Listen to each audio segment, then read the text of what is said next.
Good morning students. BSc part first के अंदर physics में एक पेपर है ऑप्टिक्स या प्रकाशिकी। अपन वो उसके बारे में बात करेंगे। प्रकाशिकी में एक चैप्टर है व्यतिकरण या इंटरफेरेंस, वो अपन आज चालू करते हैं। तो इसमें व्यतिकरण में सबसे पहले टॉपिक आता है कोहेरेंट सोर्स या संसक्त स्रोत। सबसे पहले अपन इसके बारे में बात करते हैं।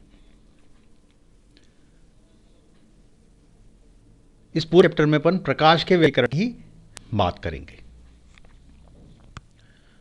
तो दो स्रोत संसक्त स्रोत या कोहेरेंट सोर्स कहलाते हैं यदि वे एक ही आवृत्ति और आयाम की प्रकाश तरंगें उत्सर्जित करते हैं और सदैव एक ही कला पर होते हैं, तब उनको कोहेरेंट सोर्स कहते हैं। इसका अर्थ है कि दोनों स्रोतों से एक ही अथवा तरंगदैर्घ्य का विकिरण उत्सर्जित होना चाहिए। लेकिन क्या होता है, वास्तव में दो स्वतंत्र स्रोत, बल्कि यह कहना उचित होगा कि दो स्वतंत्र कोहेरेंट सोर्स प्राप्त करना असंभव होता है। लेकिन प्रायोगिक उद्देश्य के लिए एक ही स्रोत द्वारा निर्मित दो आभासी स्रोत संसक्त स्रोतों का काम दे सकते हैं। ऐसी कई विधियां बनाई गई या डेवलप की गई जिसमें एक वास्तविक स्रोत और एक आभासी स्रोत से उत्सर्जित तरंगों के बीच प्रकाश व्यतिकरण का अध्ययन करते हैं। प्रकाश व्यतिकरण होता है और एक स्रोत द्वारा निर्मित दो आभासी स्रोतों की तरंग के मध्य प्रकाश का व्यतिकरण होता है। इन सब अवस्थाओं में दोनों स्रोत इस प्रकार कार्य करते हैं मानो वो पूर्णतः सर्वांग स्वरूप हो। ठीक है, चूंकि प्रकाश तरंग बहुत छोटी होती है, लगभग 10⁻⁵ सेंटीमीटर इसका ऑर्डर होता है। अतः दोनों स्रोतों को बहुत संकीर्ण और परस्पर निकट होना आवश्यक है।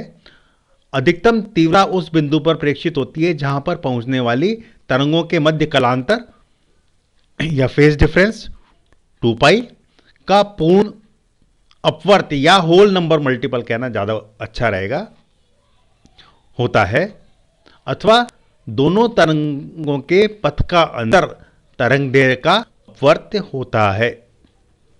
तो किसी बिंदु पर न्यूनतम तीव्रता के लिए उस पर पहुंचने वाली तरंगों का कलांतर पाई होना चाहिए या पाई रेडियन होना चाहिए या ऑड मल्टीपल होना चाहिए, अथवा दोनों तरंगों के पथ का अंतर आधे तरंगदैर्घ्य का विषम अपवर्त्य होना चाहिए।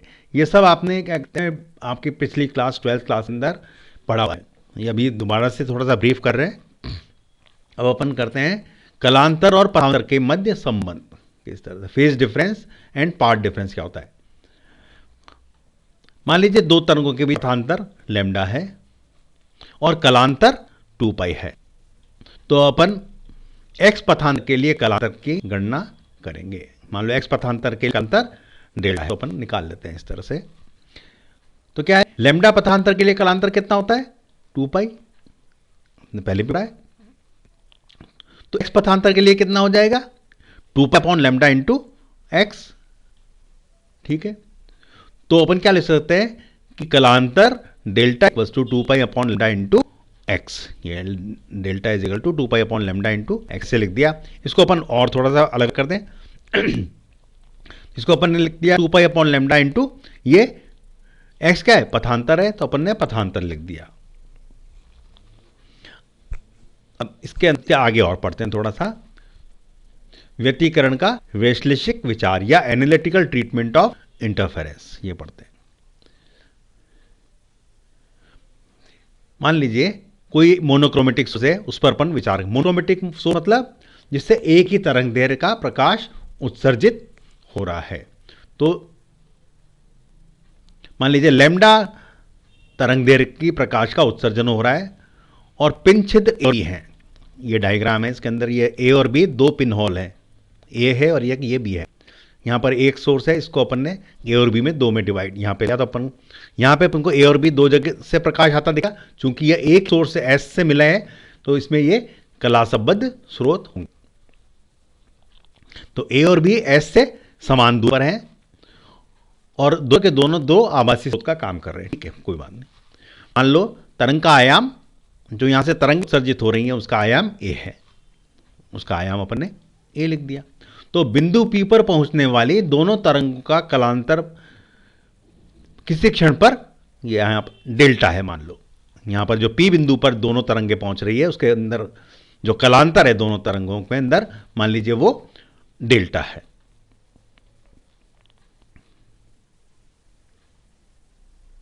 ठीक है, यदि यहां पर जो दो तरंगे पहुंच रही है उसमें विस्थापन ए से पहुंचने वाले के कारण y1 है और बी से पहुंचने वाली तरंग के कारण y2 है, तो अपन कह सकते हैं y1 equal to A sine omega t और y2 is equal to A sine omega T plus lambda. एक क्वेश्चन अपन ने ये दी, एक क्वेश्चन अपन ने ये लिख दी। ये क्यों लिख दिया? क्योंकि कलांतर अपन ने दोनों में पहुंचने वाली तरंगों के मध्य कलांतर कितना है? डेल्टा है। तो अपन ने इस तरह मैथमेटिकल इक्वेशन लिख दी, y1 एंड y2 लिख दिया। तो जब ये दोनों तरंगे बिंदु P पर मिलेगी तो वहां पर परिणामी आयाम कितना जाएगा? y equal to y1 plus y2। y1 और y2 के मान रखते हैं तो y equal to A sine omega T plus A sine of omega T plus delta. ये क्वेश्चन आगे। ठीक है, इसको यदि ओपन कर दें अपन तो क्या लिख सकते हैं? y is equal to A sine omega T plus A sine omega T cos delta plus A cos omega T sine delta. अपन ने ये इक्वेशन लिख दी। ठीक है, अब अपन क्या करें? ए साइन ओमेगा टी इसमें से कॉमन निकाल लें, इन दोनों में से, इसमें से और इसमें से। तो क्या आ जाएगा? y equal to A sine omega t into one plus cos of delta plus A cos omega T sine delta. आपको बस ये इक्वेशन आ गई। चलिए अब इस इक्वेशन के अंदर अपन थोड़ा सी चीज़ें मान लेते हैं। a into one plus cos delta is equal to r cos theta, a into one plus cos delta is to r cos theta रखते हैं और a इंटू साइन डेल्टा यानी कि a into sine delta equal to r sine theta रख के देखिए इसमें क्या होता है। तो y की वैल्यू कितनी आ जाएगी? y equals to r sine omega T cos delta plus r cos omega T sine delta. आपको बस ये इक्वेशन, सिंपल इक्वेशन आ गई। इसको अपन लिख सकते हैं y is equal to r sine of omega T plus theta. ये आ गया, ये आपके इक्वेशन नंबर आ गई। अब इक्वेशन नंबर फर्स्ट और सेकंड जो है उसको यदि स्क्वायर करके ऐड कर दें तो अपन क्या लिख सकते हैं? Are square sine square theta plus r square cos square theta is equal to a square sine square delta plus A square one plus cos of delta का होल स्क्वायर। इसको यदि इस स्क्वायर को ओपन कर दें और इसकी जगह पे अपन क्या लिख सकते हैं? Are square. तो are square is equal to A sine square delta plus A square into one plus cos square delta plus two cos of delta.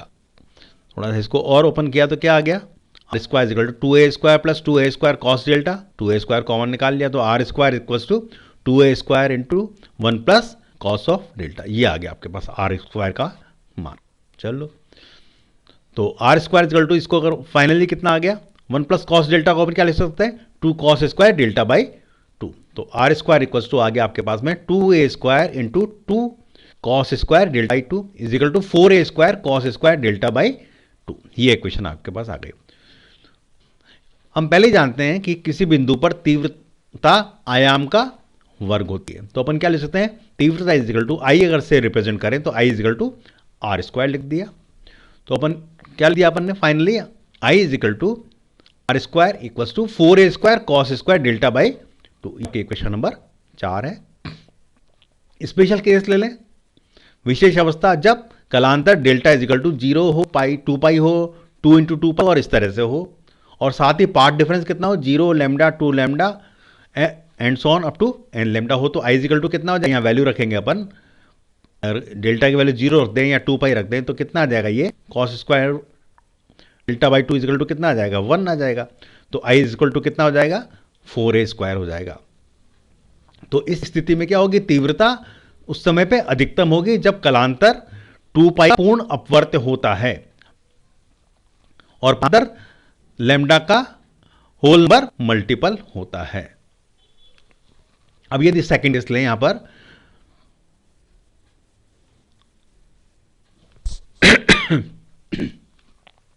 यदि पाथ डिफरेंस 3 लैम्डा बाई 2 हो, 5 लैम्डा बाई 2 हो या 2n+1 lambda by 2 हो तो i is equal to कितना आ जाएगा? 0 आ जाएगा। और उस समय पे क्या होगा? तीव्रता न्यूनतम होगी जब पथांतर अर्ध तरंग दैर्घ्य का विषमांक अपवर्त या ऑड मल्टीपल होता है। तो इस कंडीशन में तीव्रता 0 होती है कब? जब पथांतर अर्ध तरंग दैर्घ्य का विषमांक अपवर्त होता है, उस समय पे इंटेंसिटी 0 होती है। और जब delta is equal to 0, 2 into 2 pi तरह का है तो उस समय इंटेंसिटी अधिकतम होती है और वो कितनी हो जाती है? 4a² हो जाती है। चलिए अब इसमें अपन थोड़ा सा और आगे करते हैं, एनर्जी डिस्ट्रीब्यूशन की बात करते हैं, ऊर्जा वितरण। इक्वेशन नंबर 4 से, ये वाली आपका इक्वेशन नंबर 4 है, पता है कि प्रदीप्त बिंदुओं पर तीव्रता कितनी हो जाती है? 4a² और अदीप्त बिंदुओं पर तीव्रता 0 होती है। ठीक है, तो ऊर्जा संरक्षण नियम के अनुसार ऊर्जा नष्ट नहीं हो सकती, एनर्जी कंजर्वेशन लॉ है। इस अवस्था के अंदर ऊर्जा नष्ट नहीं होती, परंतु न्यूनतम तीव्रता वाले बिंदुओं से अधिकतम तीव्रता वाले बिंदुओं पर स्थानांतरित हो जाती है। ध्यान से देखें दोबारा से, परंतु क्या होता है? न्यूनतम तीव्रता वाले बिंदुओं से अधिकतम तीव्रता वाले बिंदुओं पर स्थानांतरित हो जाती है, नष्ट नहीं होती, क्योंकि दोनों तरंगों के प्रभाव के कारण प्रत्येक बिंदु पर तीव्रता होनी चाहिए 2a², क्योंकि आयाम कितना है? a है, तो इंटेंसिटी एक तरंग कारण a², दूसरे के कारण भी a², तो तीव्रता कितनी होनी चाहिए? 2a²। पर तो वास्तव में क्या होती है? ये 4a² होती है। जैसा कि अब मैं आपको डायग्राम दिखाता हूं। एक्स एक्सिस पे अपन ने कलांतर लिया है, वो कितना है? 0, पाई, 2 इस तरफ पॉजिटिव और इधर की तरफ नेगेटिव, और वाई एक्सिस पे अपन ने इंटेंसिटी लिया है। तो जब कलांतर 0 है तो उस समय इंटेंसिटी कितनी आई थी? ये देखिए यहां पर, जब कलांतर 0 है तो इंटेंसिटी कितनी है? 4a²। तो ये वाला पॉइंट आ गया आपका में 4a पहला पॉइंट। और जब कलांतर पाई है तो इंटेंसिटी कितनी है? 0, तो अपन ने पॉइंट यहां लगा दिया। फिर 2 पाई है तो इंटेंसिटी कितनी है? वापस 4a² वाला। और 3 पाई है तो इंटेंसिटी वापस 0, और 4 पाई है तो इंटेंसिटी वो 4a²। अब इनको पॉइंट्स को आपने आपस में इस तरह से मिला दिया, इसी तरफ से भी ये वाला ग्राफ आ जाए।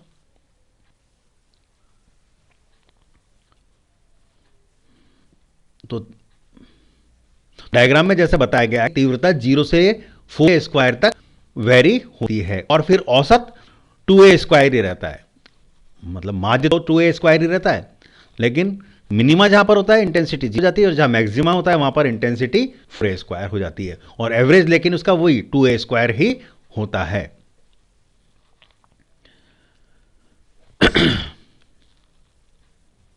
और ये क्या है? यह उस समान तीव्रता 2a के स्क्वायर के बराबर होती है जो दोनों तरंगों द्वारा व्यतिकरण न होने की स्थिति में होती है।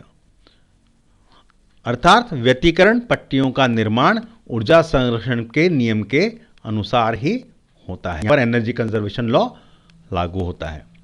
बस आज के लिए इतना ही, इसके आगे अपन नेक्स्ट क्लास में लिखेंगे। इसके बाद ये अभी मैंने आपको जो पढ़ाया वो आपने काफ़ी कुछ में से 12th के अंदर भी पढ़ा हुआ होगा।